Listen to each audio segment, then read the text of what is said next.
Hey everybody, I'm here today to talk to you about a Dymo Letratag label maker that is not cutting. I'll be going over the easiest fixes in this very simplistic tutorial. Let's get right into the video. So if you have a Dymo Letratag label maker just like this one, and it's not cutting, this is the video for you. I'll be demonstrating that, the things that you can do. I'll be demonstrating that, as in the things that you can do with this one right here, which is the Dymo Letratag 100H, as far as I can remember. But if you have a different label maker by Dymo within the Letratag series, or any other label maker that's similar to this, then you could probably use the same steps or similar steps. Just modify them for your own specific label maker. So let's get into the video. I'm going to keep it short and sweet.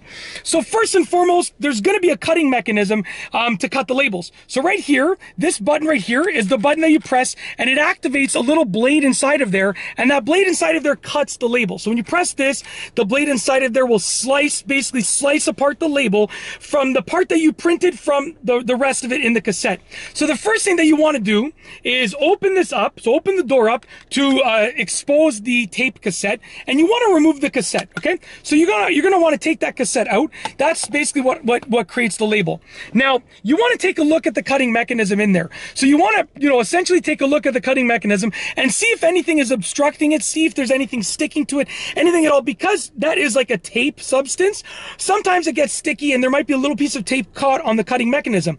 Now I will tell you, the cutting mechanism in there is a blade. It is really sharp. So don't just go touching it with your fingers, okay? You want to use other things to sort of, if there's something obstructing it, you want to maybe use a pair of tweezers or something like that to get anything off of that. So that's the first thing. If there's something obstructing it, then remove it, but don't use your hands. Use a pair of tweezers or something where your hands are not going to be close to that blade, okay? The next thing is, if there's nothing obstructing it, what you want to do is get a Q-tip, and it doesn't need to have anything on it, just a dry Q-tip, and you want to clean the whole area where the cassette is in here, but you specifically want to clean the cutting blade mechanism over there. Just get a dry Q-tip and just clean that cutting blade mechanism. Once again, you're not using your hands or your fingers, you're using a Q-tip, which has a long stem on it. Don't even use a cotton swab, because a cotton swab you have to grab with your fingers. With a Q-tip, it has like a cotton end of it, and then there's a long stem. So you're going to grab it from that stick or stem, and that's how you keep your fingers out of there, okay? So clean it with a Q-tip, okay? The next thing that you want to do before you put the cassette back in is close the door so that nothing can be in there, just for safety. Close the door, and then press the cutting mechanism a few times, okay? Now, without a piece of tape in there, without a cassette of tape in there, with this one, as a safety feature, it's very hard to press. But what you want to do is just press it a few times. Don't press it too hard, because it's, as a safety feature, it's basically like impossible to press. You're just kind of moving it a little bit when you do this, okay? Then you're going to open up the door again, put the cassette tape back in there, and make sure it's installed properly. Okay, make sure your cassette tape is installed absolutely properly, because if your cassette tape is not installed properly, your cutting mechanism will not work properly because of that safety feature. So make sure it's installed properly. How do you know it's installed properly? Well, when you press it and you can't press it anymore, it's nice and flat, and when the door closes easily like this, that's how you know it's installed properly. The door should just basically just close without any pressure, just like this. I can even throw the door, and it's going to close like that. That's how you know it's installed properly. Then you want to try and print the label and try using the cutting mechanism again, and hopefully at that point it is working. Okay, so as you can see, it's kind of hard to tell. I'm going to try and get in the right lighting. You can see right here, there you go. You can see the cutting mechanism is working properly.